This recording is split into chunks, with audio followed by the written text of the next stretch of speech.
구글 캘린더에서 이용할 수 있는 일정에 대해서 소개를 해 드리겠습니다. 뭐 이렇게 종류가 많냐라고 이야기할 수도 있겠지만은 우리가 구글 워크스페이스, 구글 캘린더는 일정 협업을 하기 위해서 사용하는 것이기 때문에 여러 가지 종류로 세분화가 되어 있습니다. 우리가 일정을 가지고 소통을 한다는 거, 일정 약속하는 것 뿐만 아니고 나의 상태, 나의 근무 위치 등을 알리는 일 등도 중요합니다. 그래서 일정의 종류들이 여러 가지가 있습니다. 가장 기본적으로 우리가 생각하는 약속을 할 때는 이벤트를 이용합니다. 이벤트는 일시적이거나 또는 반복적인 약속 등을 할 수가 있고요. 또 알림, 나에게만 알릴 수 있는 그런 내용도 등록을 할 수가 있습니다. 또한 상대방을 초대할 수 있기 때문에 한 명 또는 여러 명을 초대하여 이벤트를 예약을 할 수도 있겠죠. 두 번째로는 방해 금지 시간입니다. 나의 상태를 알려주는 내용이 되겠고요. 나는 이 시간에는 다른 회의에 인바이트, 초대되는 거 다 거부하겠습니다 라고 미리 알려주는 것입니다.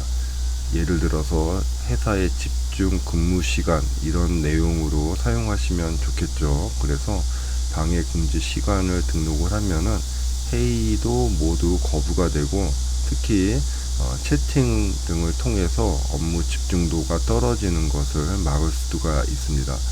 세 번째는 부재중입니다. 자기가 개인적인 일이나 아니면 다른 일 등으로 초대될 수 없음을 알리는 내용이 되겠습니다. 이런 방해금지 시간이나 부재중 표시를 해야 되는 이유는 우리가 이제 같은 사무실에서 일하지 않고 원격에서 아니면 다른 공간에서 일을 하게 되는데 내가 분명히 저 사람을 회의를 초대를 했는데 아무런 액션이 없어. 그러면 사실을 오해할 수가 있겠죠. 저 사람이 나를 무시를 하나 그렇게 생각할 수 있기 때문에 이런 정보들은 개인이 계속 업데이트를 해주는 것이 중요합니다. 구글 캘린더에 이번에 태스크의 내용들이 또 추가가 되었는데요. 일정 말고 할 일도 관리를 할 수가 있고 또한 우리가 원격 근무, 재택근무 등이 활성화되기 때문에 자신의 위치도 알려주면은 회의나 아니면 소통하는 데 도움이 될 것 같습니다. 맨 마지막으로 이번에 추가된 약속 일정이 있는데요. 이것은 기존에는 약속 시간대라는 이름도 사용을 했었습니다. 이것은 내가 상대방을 초대, 인바이트 하는 것이 아니고 반대로 나의 가능한 시간을 알려주고 상대방이 등록할 수 있도록, 예약할 수 있도록 하는 방식이 되겠습니다. 일정 같은 경우에는 보통 회의 주최자가 참석자에게 인바이트, 초대를 하고 우리가 참석 여부를 확인을 해서 소통을 하면 되겠고요. 약속 일정으로 하는 것은 나는 이날 이때 시간이 가능하다라고 상대방한테 알려주고 상대방이 그 시간대에 약속을 하는 형태로 진행을 할 수가 있습니다. 자, 간단하게 한번 사용 방법을 소개를 해 드리도록 하겠습니다. 자, 약속 이것 현재 구글 계정, 회사 계정으로 지금 사용을 하고 있고요.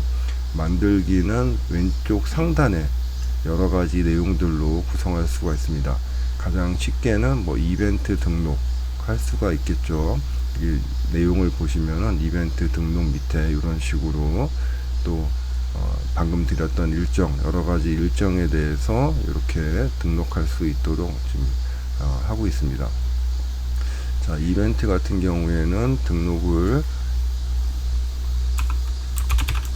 하고 상대방을 초대를 해서 일정을 만들 수가 있습니다.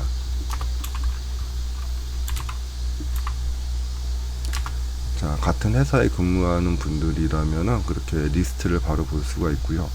또 원격 회의로 진행을 할 경우에는 구글 미트를 추가해서 바로 사용할 수도 있습니다. 위치나 설명 이런 내용들은 중요하죠. 항상 어떤 회의로 하는지 꼭 자료를 등록해서 상대방이 내가 이 회의에 참석해야 되는지 안 해도 되는지를 결정할 수 있게 해줘야 됩니다. 또한 요 캘린더 일정을 등록을 하는 것을 어떤 캘린더에 등록하는지 항상 확인을 잘 해야 됩니다. 자, 방해금지 시간은 내가 언제부터 언제까지 안 된다. 그리고 회의 거부 이런 것도 바로 알려줄 수가 있고요. 부재중은 이렇게 회의 거부에 대해서 자동으로 알려줄 수 있습니다. 자, 근무 위치는 내가 집인지 사무실인지 또는 기타 위치인지 이렇게 지정할 수 있고요. 자, 태스크는 내가 이 시간에 무엇을 할 건지, 이것은 주로 개인적인 일에 해당이 될 것 같습니다. 자, 약속 일정인데요. 약속 일정은 여기 말고 다시 한번 만들기에서 약속 일정을 한번 살펴보도록 하겠습니다. 자, 약속 일정 면담이라고 하고, 나는 면담은 너무 1시간은 기니까 30분 단위로 쪼개겠다. 그리고 자, 나는 월요일날 하고 금요일날만 할 건데, 자, 수요일날은 오후에만 또 하겠다. 이런 식으로 해서 등록하고, 자, 금요일에는 좀 일찍 퇴근해야 되니까 오전에만 하겠다. 이런 식으로 해서 등록을 하게 되면은 상대방이 등록할 수가 있습니다. 여러 가지 뭐 약속 설정이나 시간대 이런 것도 해줄 수가 있고요. 만약에 이것을 같이 여러 명의 호스트가 같이 진행을 해야 된다. 이럴 경우에는 호스트를 다시 또 추가로 등록해 줄 수가 있습니다. 개인도 등록할 수가 있고 그룹수를 이용해서 등록해 줄 수가 있습니다. 회의 방법, 또 설명, 또 안내하고 싶은 내용들 여기다 등록해 놓으면은 상대방의 캘린더 일정이 나타나기 때문에 쉽게 확인할 수 있고요. 또 결제 기능도 제공을 해줄 수가 있습니다. 소상공인 같은 경우에는 사전에 결제를 해서 이런 프로세스를 좀 간단하게 할 수가 있겠죠.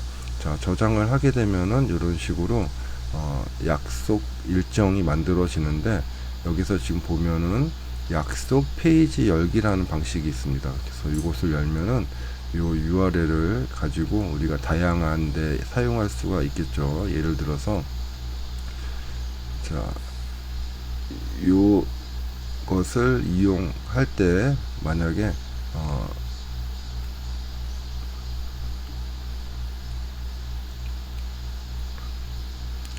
자, 다시 설명드리면은 이것을 이용해서 우리가 예약 페이지로 할 수가 있고, 또는 공유를 해서 우리가 이런 예약 앱 페이지에 바로 링크를 해줄 수도 있습니다. 또한 웹사이트 삽입을 할 때에는 이렇게 팝업 HTML 코드도 있기 때문에 이 코드만 복사해서 넣으면은 바로 이용할 수 있도록 또 구성이 되어 있습니다.